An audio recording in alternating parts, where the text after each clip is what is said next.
Desde los estudios centrales de Perfecta Radio, ubicados en Cincinnati, Ohio, Estados Unidos de Norteamérica, presentamos desde Lima, Perú, Mundo Inmobiliario, con la conducción y producción de Javier Franco.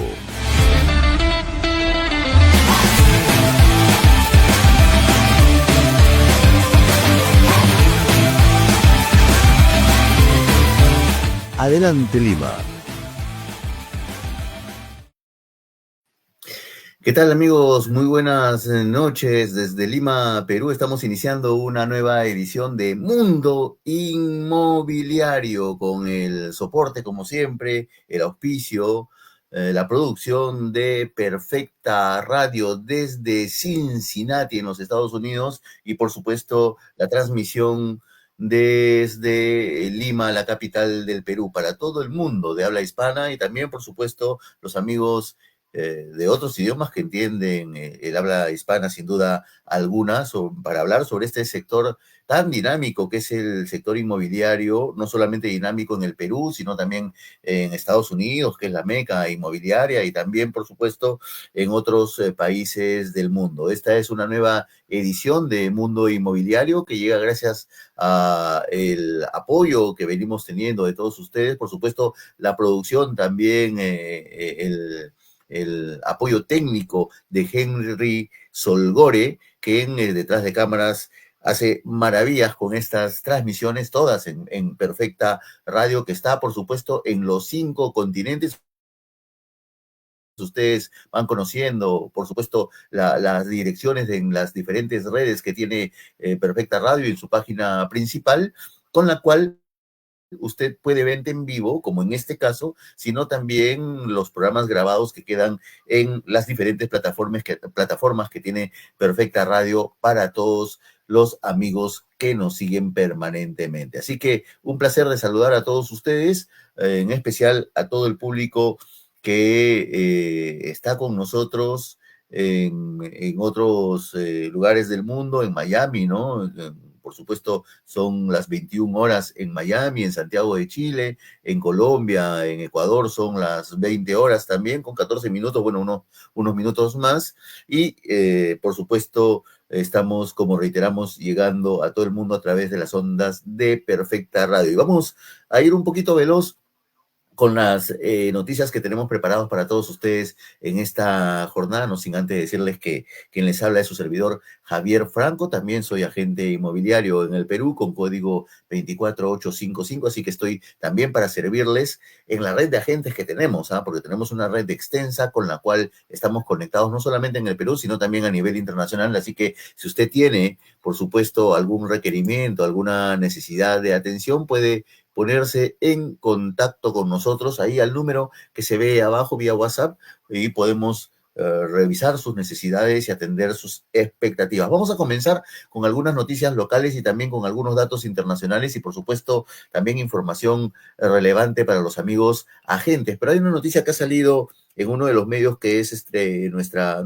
referencia, la revista inmobiliaria del Perú, llamada IM, que también tiene su edición digital. Aquí no somos egoístas en mencionar los nombres de los medios de los cuales utilizamos la información, porque esta noticia es interesante y la vamos a proyectar en pantalla. Vamos a reproducirla y leerla, porque esto es interesante en el Perú acerca de lo que son las viviendas de interés social. Son aquellas viviendas que son construidas con un fin de fácil acceso a población de menores recursos, pero que hay una controversia porque, bueno, es una controversia social porque se vienen desarrollando en distritos que tienen de repente una capacidad económica. Distritos son, digamos, las áreas regionales con las que se divide la zona de la capital, por ejemplo, en Lima. En otros países se le llama estados, por ejemplo, ¿no? Y así sucesivamente. Y decía, estas viviendas de interés social se están construyendo en diferentes zonas de la capital, y en algunas pues se genera la controversia, uno, del costo, por un lado, del acceso a servicios, ¿no? Donde se genera una mayor densidad poblacional probablemente. Entonces, ¿cómo se va a gestionar el acceso a los servicios de luz, agua, desagüe, por ejemplo, y también el tema del tamaño mínimo de las viviendas, ¿no? Y entonces ha habido una controversia entre el Ministerio de Vivienda en el Perú y la Municipalidad de Lima y otras municipalidades, ¿no? Pero la Municipalidad Provincial de Lima, en donde ha tenido que intervenir el Tribunal Constitucional. Y según la nota, se menciona lo siguiente, como ustedes ven en pantalla, el Tribunal Constitucional, TC, contradice a la Municipalidad de Lima sobre tamaños mínimos de viviendas.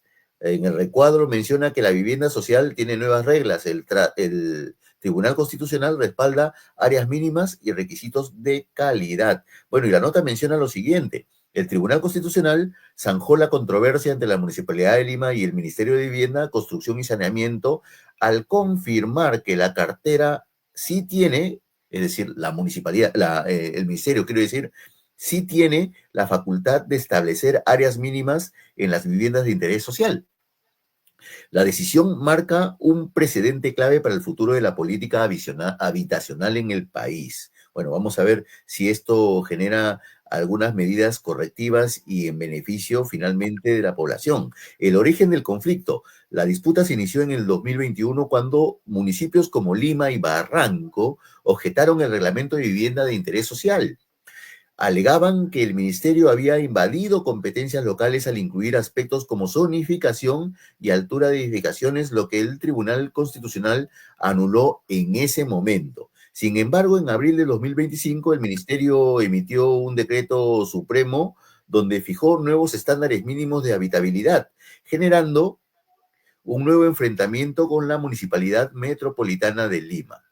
Lo que decidió el Tribunal Constitucional. El máximo tribunal declaró infundada la demanda de la Municipalidad de Lima y precisó que la sentencia de 2021 solo había limitado la capacidad del ministerio en materia de zonificación y altura de edificios, no en lo referente a áreas mínimas habitacionales. La controversia estaba en ese aspecto, en las áreas mínimas habitacionales. De este modo, el ministerio queda facultado para exigir que todas las viviendas sociales en el país cumplan con superficies mínimas. 40 metros cuadrados, aquí viene el detalle, ¿no? 40 metros cuadrados para viviendas sociales que no serán ampliadas. 35 metros cuadrados para viviendas unifamiliares básicas con posibilidad de crecimiento. 66 metros cuadrados como superficie mínima para lotes en habitaciones urbanas. Estándares de habitabilidad más exigentes. El reglamento no se limita al metraje, también incluye criterios adicionales como composición y tamaño familiar, condiciones climáticas de cada región, accesibilidad universal para personas con discapacidad. Además, introduce la categoría de vivienda única, dirigida a familias que nunca recibieron apoyo estatal y que podrán acceder a subsidios, créditos blandos o exoneraciones. Implicancias de la decisión. Según la nota, los municipios mantienen sus competencias sobre zonificación y número de pisos permitidos en cada zona. El Ministerio de Vivienda asegura que las unidades de interés social cumplan estándares mínimos de calidad y habitabilidad. Para los ciudadanos, esto significa viviendas más dignas, seguras y con posibilidad de ampliación, reduciendo la precariedad habitacional. Según el Ministerio de Vivienda, esta medida permitirá elevar el estándar de la vivienda social en el Perú, garantizando que la oferta inmobiliaria para familias de bajos ingresos no caiga en la informalidad ni en espacios reducidos que afecten la calidad de vida.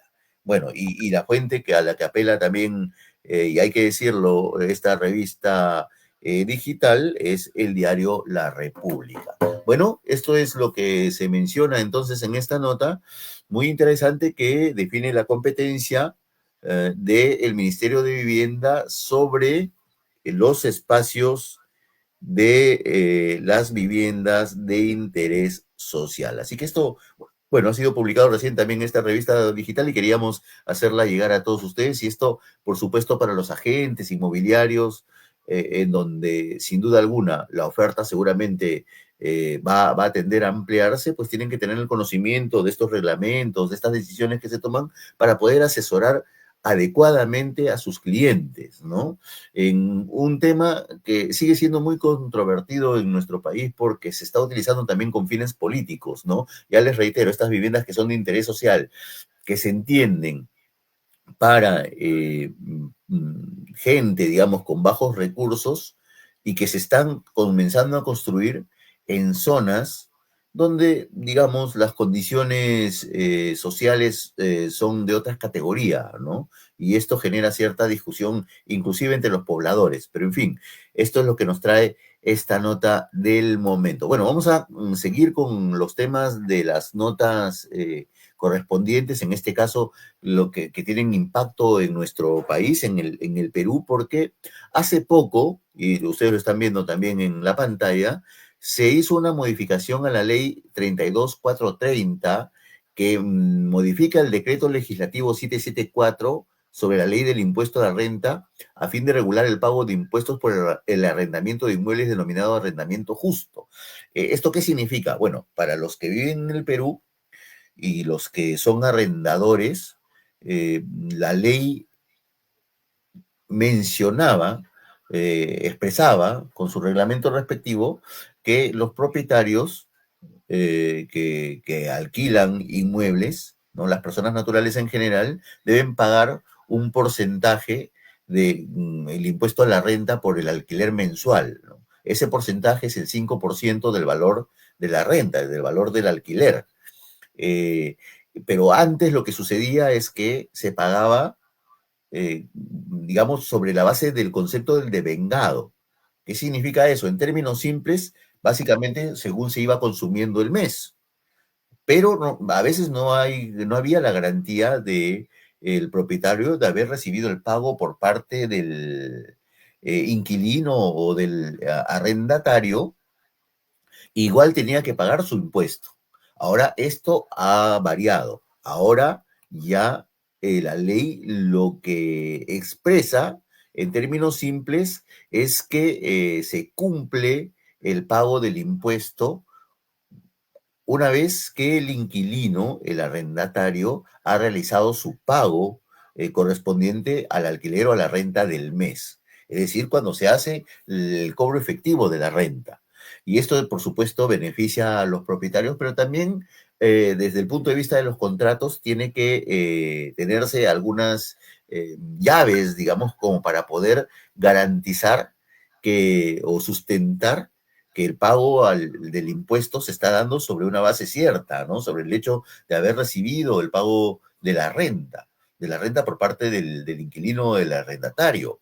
Es decir, se tienen que poner los sustentos en el contrato, como por ejemplo, por supuesto, la entrega del recibo, la confirmación del pago de la renta por parte del inquilino, de tal manera que se pueda demostrar que efectivamente se ha hecho ese pago para sustentar que un mes de repente el propietario está pagando el impuesto a la renta y otro mes no, ¿no? El mes que no está pagando, ¿cómo sustenta que no debe realizar el pago, ¿no? Por supuesto, la entidad tributaria acá en el país hará los cruces del caso para poder evaluar esa situación, ¿no? Pero igual el propietario debe sustentar de alguna manera el cumplimiento adecuado del pago del impuesto respectivo, ¿no? Pero de todas maneras se ve beneficiado en el sentido que ya no tiene que pagar necesariamente todos los meses, si es que por ahí tiene algún problema de incumplimiento en cuanto al pago por parte del arrendatario, ¿no? En esos casos en especial, ¿no? Entonces el pago del impuesto lo va a realizar, en resumen, sobre la base, ya reitero, de que ha percibido también la cobranza sobre la renta mensual. Y eso es algo positivo porque, bueno, por supuesto, la estructura de gastos del propietario ya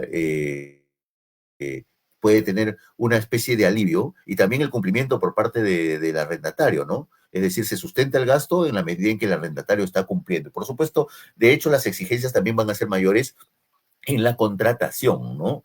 Porque lo que le interesa al fisco es recaudar el impuesto y recaudará el impuesto en la medida en que los contratos estén bien establecidos. Seguramente si los contratos no están bien establecidos, no podría tener el propietario algún sustento adecuado como para garantizar que va a cumplir adecuadamente también con el pago del impuesto, ¿no?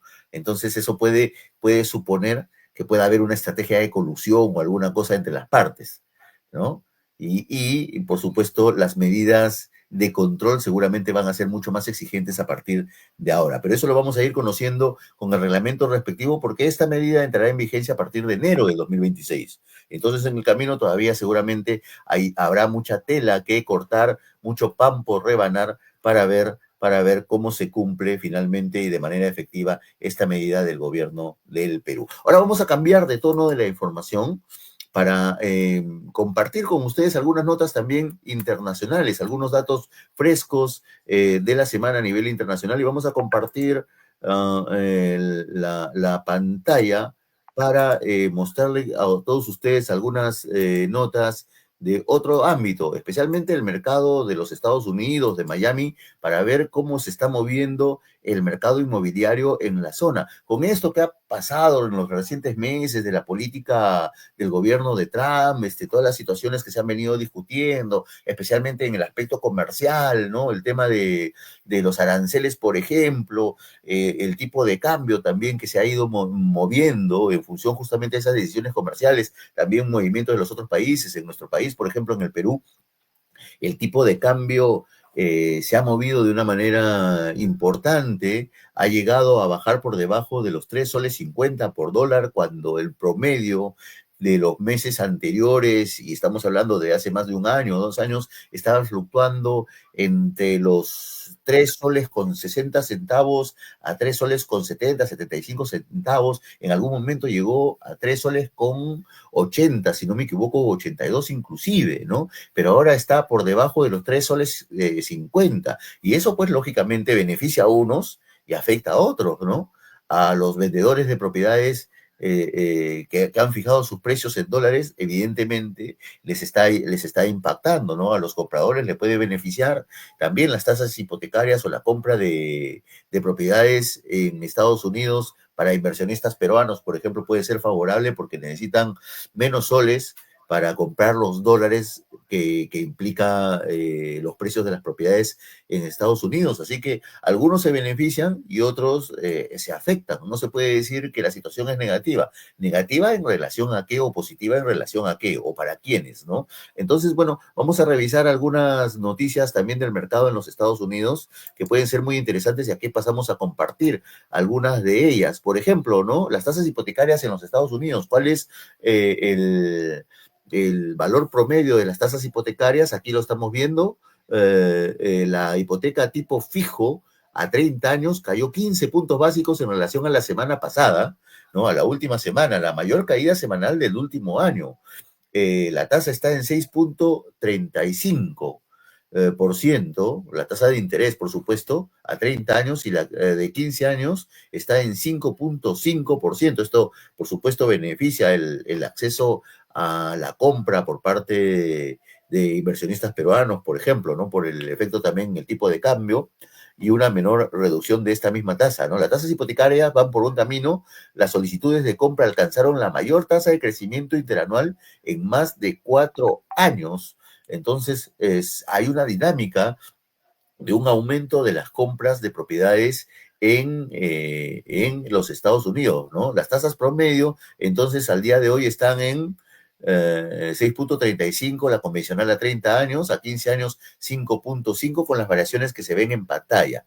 Esto, según la fuente Freddie Mac, que es una fuente de información que justamente va reportando permanentemente el movimiento de las tasas hipotecarias en los Estados Unidos. Vamos a ver entonces más información y hablar de cómo está el mercado, en resumen, ¿no? Muy resumido, por supuesto, en los Estados Unidos. Y les prometo que más adelante vamos a tener las notas respectivas, los entrevistados, para que nos hablen de esta temática y hagamos algún reporte en extenso, en un programa especial sobre la materia. Bueno, ¿cómo está el mercado en los Estados Unidos? Vamos a hablar un poquito de esto aquí en esta imagen que la vamos a, perdón, proyectar en pantalla. Se me movió esto de acá, así que lo volvemos a compartir para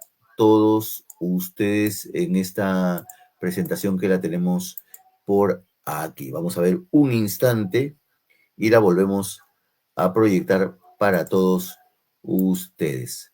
Bueno, ya estábamos mencionando hace unos instantes que en el mercado de los Estados Unidos las variaciones pues están dándose en estos últimos tiempos y acá lo tenemos para volver a ustedes en pantalla, efectivamente. Decía, según el último informe de Realtor, que es una página también muy detallada en el aspecto inmobiliario, se menciona que el mercado inmobiliario en los Estados Unidos se está enfriando, como que se está deteniendo por un lado, ¿no?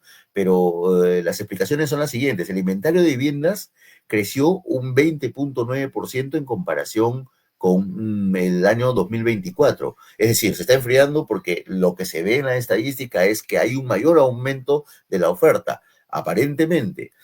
Y entonces las casas están tardando en promedio 60 días en venderse. Qué bueno, 60 días, ¿no? Es decir, acá en el Perú normalmente el promedio de venta de las casas es mucho más que 60 días. Con relación al Perú es un buen indicador. Sin embargo, con relación a las estadísticas interanuales, se ha retrasado el promedio de venta de las propiedades en los Estados Unidos. 60 días ahora, ¿no? Una semana más que el año pasado. Es decir, hay una especie de letargo ahí en la velocidad de venta de las propiedades. Perdón, el ritmo de crecimiento del inventario se está desacelerando entonces, lo que sugiere que el mercado podría estar buscando un nuevo equilibrio. Esto justamente con las variaciones del tipo de cambio, las variaciones que están habiendo en las tasas de interés hipotecarias, está generando este movimiento. A simple vista, esto podría interpretarse como una señal de pausa. Sin embargo, para el inversionista extranjero que busca Miami, la lectura es distinta, justamente por lo que hablábamos, ¿no? Sobre la zona sur de Florida, ¿qué pasa? El flujo de capital internacional mantiene la demanda activa, especialmente en zonas premium. La preconstrucción sigue siendo el segmento más atractivo gracias a su flexibilidad y al apalancamiento financiero que ofrece. Por supuesto, ¿no? Las viviendas en preconstrucción, las viviendas en plano, tienen un costo distinto, más asequible y que favorece, por supuesto, una mayor demanda. Los inversionistas latinoamericanos representan la mayoría de compradores internacionales, consolidando a Miami como el mercado más globalizado de los Estados Unidos. Y por cercanía también ahí los mexicanos son los que tienen un mayor porcentaje de compra sobre el total de los latinoamericanos, ¿no? Que ya mostraremos en algún otro momento también los porcentajes de inversionistas según nacionalidad, especialmente en Latinoamérica. En otras palabras, mientras que muchos mercados en Estados Unidos se enfrían, Miami vive un proceso de transición y consolidación, ¿no? Miami siempre y en los últimos meses y años se está convirtiendo en la zona inmobiliaria por excelencia de los Estados Unidos.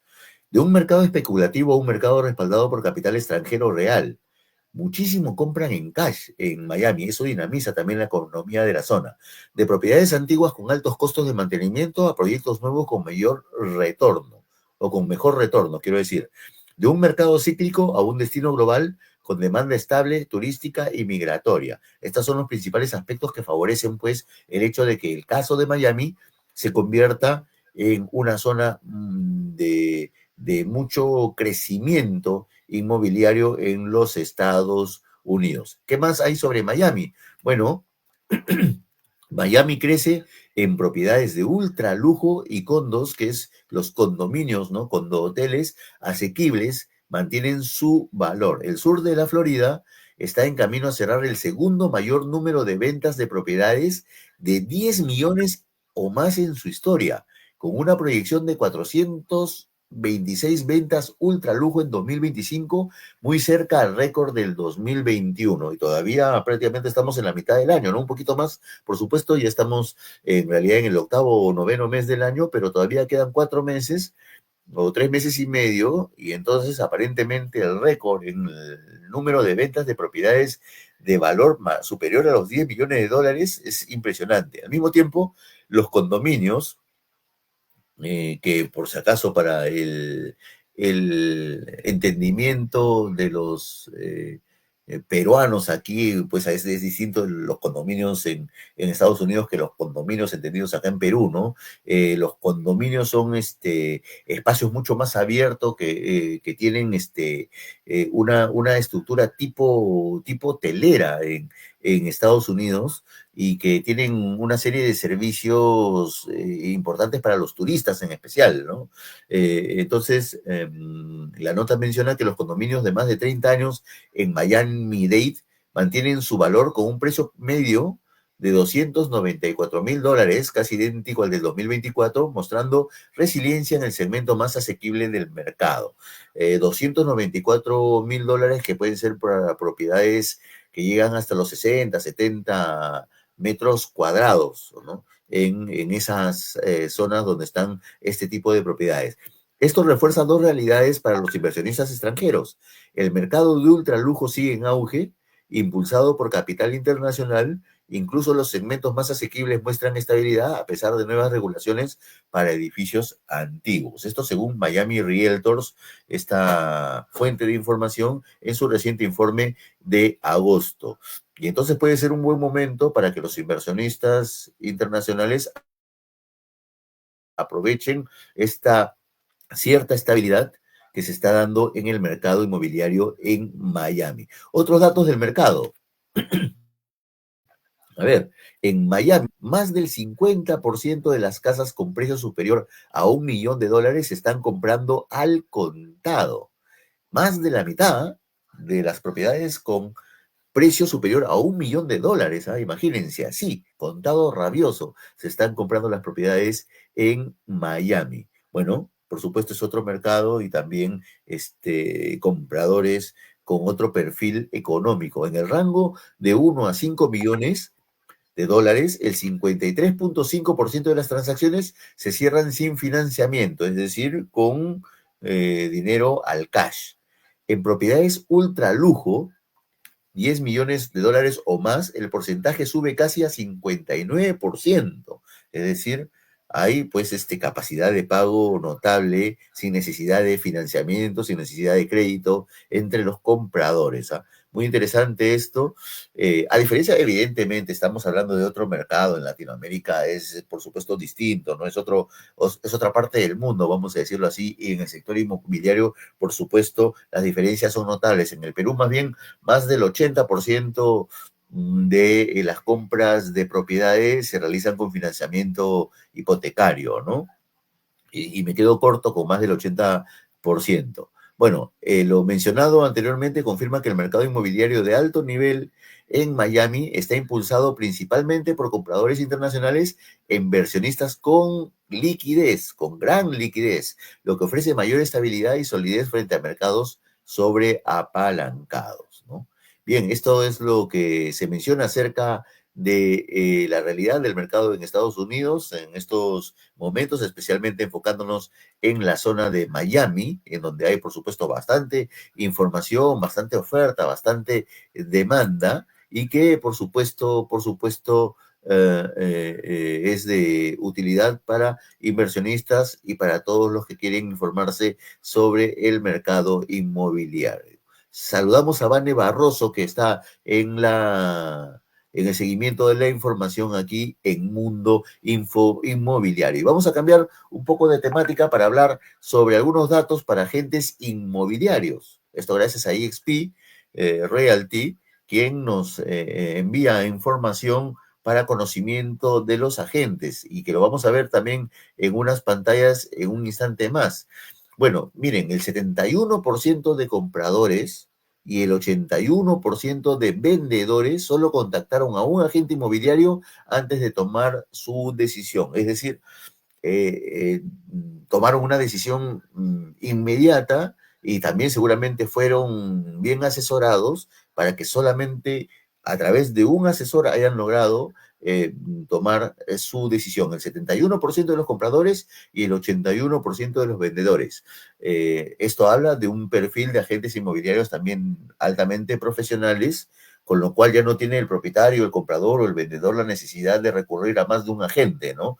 Con el agente que consultan es con quien toman la decisión final sobre las expectativas que ellos tienen en la compra o venta de una propiedad. Entonces es importante la diferenciación, ¿no? El mensaje para los agentes inmobiliarios es saber diferenciarte desde el primer contacto, puede ser la clave para ganarse al cliente. Otro dato es que el 92% de los agentes inmobiliarios, de los realtors, usan Facebook como su principal herramienta para generar leads. Leads es el contacto, ¿no? El posible comprador, ¿no? Entonces, miren ustedes la tasa bien alta de uso de qué herramienta para poder contactar con posibles compradores.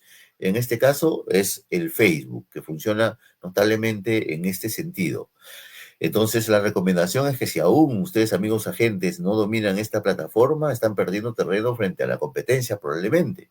Así que hay que darle duro a las posibilidades que nos da especialmente la herramienta de Zuckerberg sobre la opción pues para poder hacer la publicidad del caso, el marketing para poder encontrar a posibles compradores de los inmuebles que tienen en cartera. Otro dato, el 54% de los realtors aseguran que las redes sociales son la herramienta tecnológica número uno para generar prospectos, es decir, no solamente el Facebook, sino el Instagram, en fin, el YouTube, etcétera, etcétera, etcétera, son utilizadas por más del 54% de los realtors, quienes consideran que estas son las principales herramientas para generar oportunidades.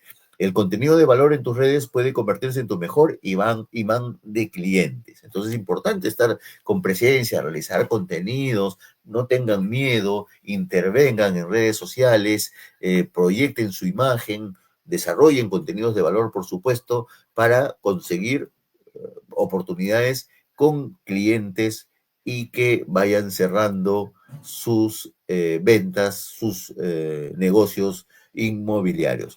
La tasa de conversión promedio en real estate es de apenas 2.4%. ¿Qué significa esto? ¿No? Que de cada 100 contactos, de cada 100 oportunidades, 2.4 se convierten finalmente en un cierre. Entonces es un negocio de mucha actividad, de mucho enfoque, de mucha estrategia para lograr justamente que mejore la tasa de conversión, porque realmente la tasa de conversión es muy baja en relación pues al seguramente a la cantidad de personas que investiga, que averigua. Entonces es como encontrar una aguja en un pajar, es como encontrar el grano en el desierto, ¿no? El grano de arena en el desierto. Y para eso hay que trabajar con estrategia, hay que trabajar bien focalizado. Si se está utilizando una red como la principal, hay que introducirse a esa red para conocerla adecuadamente y focalizar bien las estrategias para conseguir una buena tasa de conversión. Esto significa, como dice aquí, ¿no? Que necesitas estrategia, seguimiento y diferenciación para transformar leads, los prospectos, ¿no? Los posibles clientes, en finalmente el resultado que se requiere, que es la comisión real, ¿no? Entonces, atención con estos datos para los amigos agentes, no solamente de todo el Perú, sino del mundo, por supuesto, porque esta es información estadística comprobada que permite orientar la gestión de los agentes inmobiliarios. Y vamos a seguir con algunos datos estadísticos más para llegar a la última parte del programa y vamos a compartir también esta información que la tenemos en nuestra presentación aquí a la mano que vamos a presentar a ustedes en unos instantes más, datos estadísticos que son muy interesantes para que puedan conocer cómo se va movilizando el mercado inmobiliario. Vamos a ver aquí si la tenemos a disponibilidad para mostrar a todos ustedes y lo vamos a compartir en esta pantalla que tenemos a la mano. Por ejemplo, lo siguiente en estos cuadros que tenemos a disposición para todos ustedes. Por ejemplo, esto es bastante interesante también, sobre los agentes inmobiliarios. ¿Cuál es el gasto promedio que realizan mensualmente los agentes inmobiliarios en para la generación de leads? Es decir, para generar interesados que busquen comprar las propiedades que los agentes tienen en cartera, ¿no? El gasto promedio mensual en dólares frente al porcentaje de inversión que realizan los agentes, es decir, más del 25% o el 25% de agentes invierten menos del 50% en la generación de leads. Bueno, evidentemente, si invierten menos de $50, y miren que es la cuarta parte del total que invierte menos de $50, pues la tasa de conversión se puede ir justificando por ahí, ¿no? Porque, quieras o no, en la gestión inmobiliaria, el agente de éxito tiene que invertir en marketing, tiene que encontrar de repente, si no trabaja como independiente o trabaja con algún modelo inmobiliario de alguna agencia inmobiliaria, tienen que encontrar el modelo en donde tengan las mejores herramientas, los mejores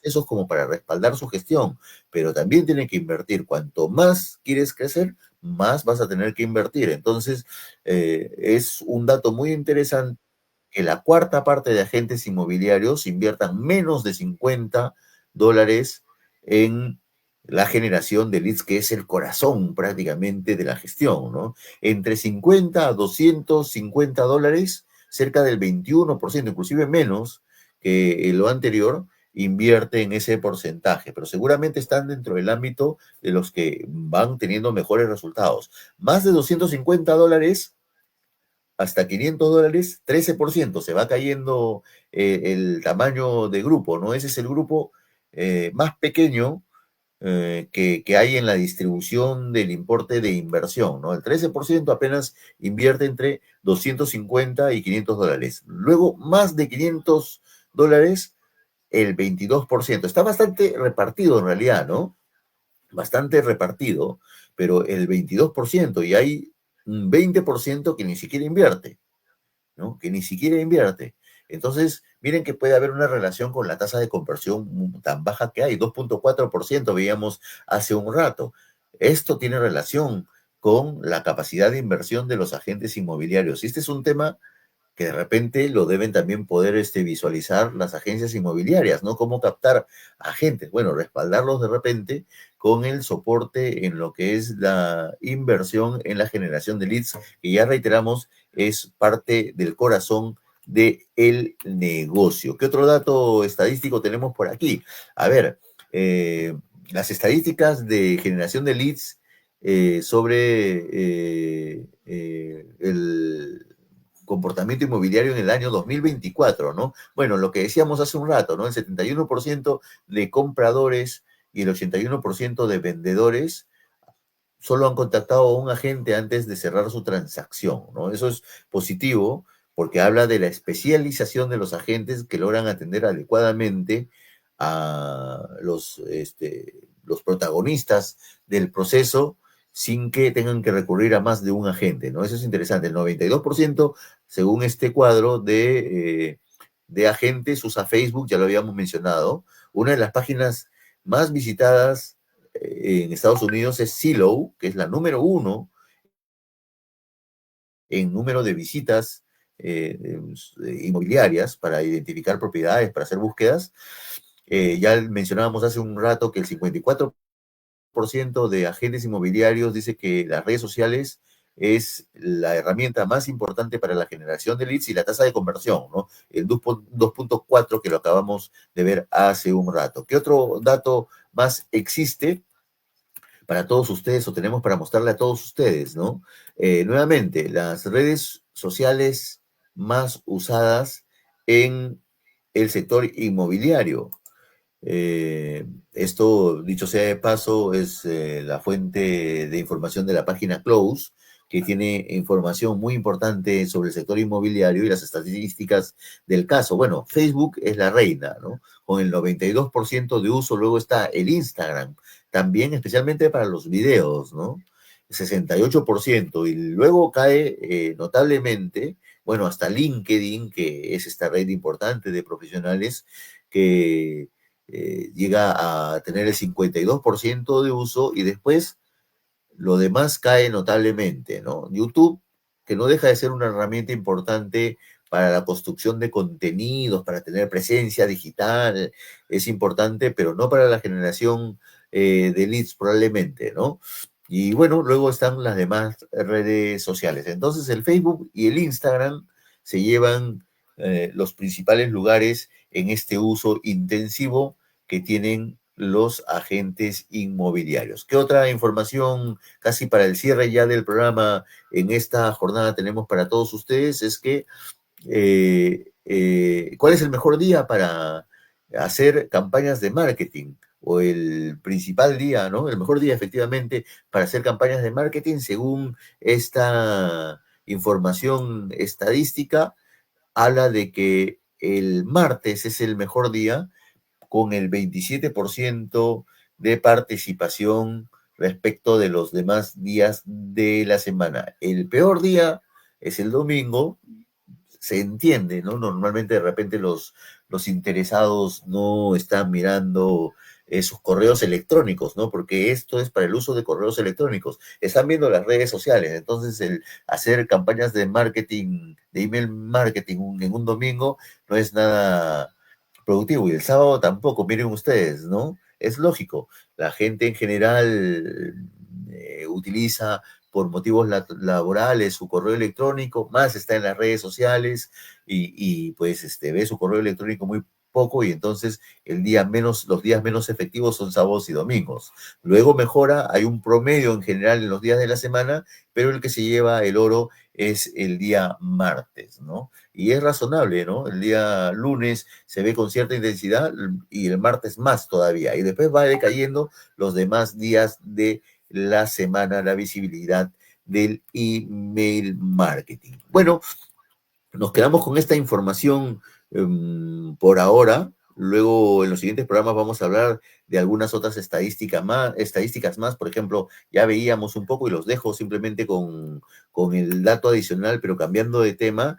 La edad promedio de compra de propiedades en Lima, en el Perú, en este caso en el Perú, está entre 25 y 35 años. Ha aumentado el, el, el número en este rango de edad, ¿no? Uno podría pensar, oye, pero bueno, no es que sea de repente las personas con edades mayores, 50, 60 años, que buscan comprar propiedades para las familias, no, ha variado un poquito ese rango de edad ya en nuestro país. También porque buscan propiedades de menor tamaño y también sin duda alguna de otro tipo de costo. Pero esto lo vamos a ver en los siguientes programas de Mundo Inmobiliario. Yo quería dejar como datos finales o como mensaje final al cierre del programa en la jornada del día de hoy, que ya estamos llegando a los últimos minutos del programa, algunos mensajes como consejo y experiencia personal para los agentes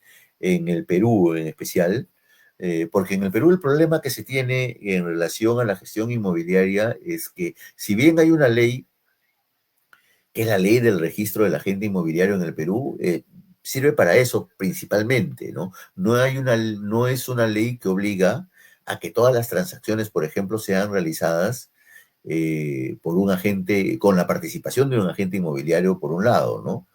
Lo que le da, por supuesto, la participación de un agente inmobiliario, como se ha visto en esa estadística, ¿no? De más del 70% y 80% de compradores y vendedores realizan su operación con la participación de un agente inmobiliario y solo uno, ¿no? Lo que habla de la profesionalización y todo ello. Sucede que en el Perú hay efectivamente un problema que la ley no obliga y claro, para la perspectiva de algunos, no interesa que la ley porque la expectativa que existe es que la gente sepa vender, ¿no? Entonces, dado que no hay un nivel de profesionalización tan alta de los agentes inmobiliarios en el Perú, se espera que el agente inmobiliario sea más que un buen agente inmobiliario como tal, desde el punto de vista del conocimiento de los procesos, desde el punto de vista del conocimiento legal, de la empatía con el propietario, con el comprador, es que sepa vender, ¿no? Sea un buen vendedor. Por supuesto, debería atender el sistema, el mercado, a que haya un buen desarrollo del agente profesional y que se eviten, del agente inmobiliario, quiere decir que sea profesional, y que se eviten los riesgos también para las partes, ¿no? Para el comprador o para el vendedor, ¿no? Especialmente para los propietarios, que no necesariamente tienen que conocer de los procesos y que necesitan o requieren de la participación de un agente inmobiliario para realizar una venta segura, saludable, sin riesgos, ¿no? Pero bueno, a lo que voy es que se necesita un desarrollo mucho más formal en el Perú de la gestión del agente inmobiliario, desde la posición del propio agente, que se capacite, se desarrolle adecuadamente y por supuesto que el sistema, el ecosistema promueva, por supuesto, esa profesionalización. Pero también se requiere, ¿qué digo yo? Una especie de respeto a la labor del agente inmobiliario, que se lo tienen que ganar los agentes sin duda alguna, pero que también tiene que partir de la actitud de los propietarios, ¿no? De inmuebles, porque de mi experiencia personal veo que hay una consideración eh, muy negativa hacia el agente inmobiliario en el Perú. Se piensa que la tarea es muy sencilla, que los agentes inmobiliarios, no voy a generalizar, pero que ganan su comisión sin mucho esfuerzo, como se dice en el Perú, se la llevan fácil, y eso promueve a veces que cuando se realizan transacciones y se establecen los contratos con los agentes inmobiliarios, quiero decir, pues estos finalmente no estén protegidos, ¿no? Y entonces surge el riesgo de que al final cuando se cierra una operación de venta, el propietario no cumpla con los acuerdos pactados con el agente y el pago de su comisión final, ¿no? Y eso sí es un problema, porque finalmente el agente inmobiliario, como en general los servicios profesionales en el Perú, no están protegidos, no están protegidos. Y cuando sucede pues la negativa de pago por parte de los propietarios, lamentablemente a veces el agente no tiene cómo respaldarse o reclamar, más allá de que tenga un buen contrato, ¿no? Más allá de que pueda tener un buen contrato porque no tiene finalmente el respaldo de la normativa, de las entidades del caso como para hacerse respetar, ¿no? A veces sí se puede recuperar, por supuesto, las pérdidas, pero es bastante complicado. Entonces la recomendación es a los agentes inmobiliarios es que primero hagamos cuerpo, ¿no? Lo que es bien difícil, dicho sea de paso, pero la idea es establecer, hacerse respetar a través de los contratos, hacerse respetar a través de la definición del acuerdo del pago de la comisión, las condiciones de exclusividad, poner en los contratos las llaves del caso y también, por supuesto, cerrar adecuadamente esos acuerdos con los propietarios y ser muy preciso en la comunicación para que no surjan las dudas y no surjan los inconvenientes al final cuando se cierra una venta, ¿no? Entonces, para eso, por supuesto, capacítense, estudien, pregunten a los que saben, a los referentes, averigüen. No es simplemente ser agente inmobiliario y decir al propietario, yo te ayudo, yo te llevo a la notaría, a donde fuere, yo te gestiono la documentación, pero el agente inmobiliario no sabe ni lo que es un contrato de corretaje, ¿no? Y cuáles son las implicancias de un mal acuerdo, ¿no? Porque finalmente, para muchos agentes inmobiliarios puede ser este su único medio de vida. Y entonces cada transacción cerrada puede ser la solución de una situación de seguramente algunos meses, inclusive, ¿no? Entonces es importante que las instituciones también que están, hay muchas instituciones, muchas asociaciones que agrupan agentes inmobiliarios que no sé qué están haciendo para que se formalice adecuadamente la ley, para que pues se establezca una regularidad en el proceso de atención de los agentes inmobiliarios y por supuesto la profesionalización de los agentes inmobiliarios también sea un tema que no esté en discusión, que no esté en discusión, ¿no? Entonces, bueno, esta es mi recomendación y por supuesto reiterar a los agentes inmobiliarios, los que recién están comenzando en esta muy bonita tarea también, tomen sus precauciones, ¿no? Prepárense, asesórense bien para firmar un acuerdo, un contrato, ¿no? Especialícense para que sean el único agente de aquel cliente o el comprador que está buscando también resolver una situación de compra o una situación de venta, ¿no? Para que no suceda lo que, a diferencia, creo yo, de la estadística que acabamos de ver en Estados Unidos, acá el propietario o el comprador recurren a muchos agentes por diferentes criterios, por diferentes motivos. Uno es porque no ven en los agentes la capacidad para gestionarla adecuadamente y otro es porque manipulan la situación. Eso es lo que pasa también.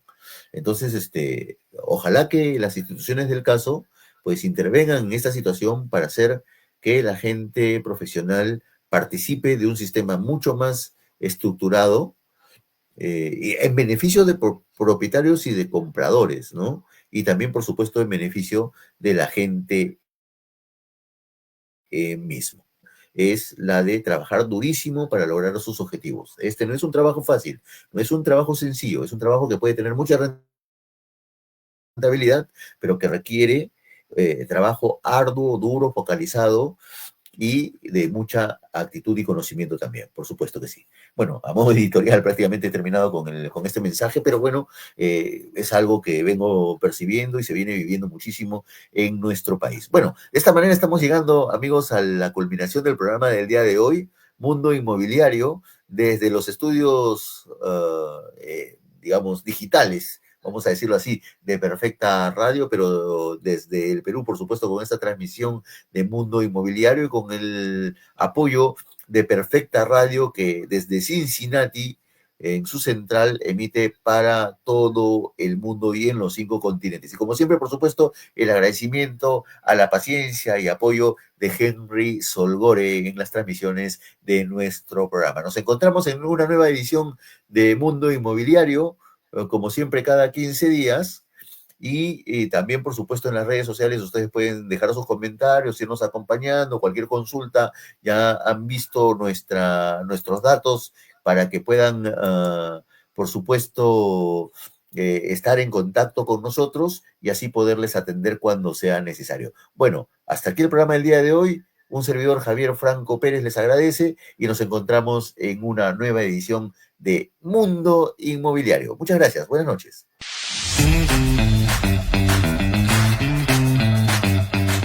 Perfecta Radio TV presentó Mundo Inmobiliario, con la conducción y producción de Javier Franco. A todos ustedes, las gracias por su sintonía. Los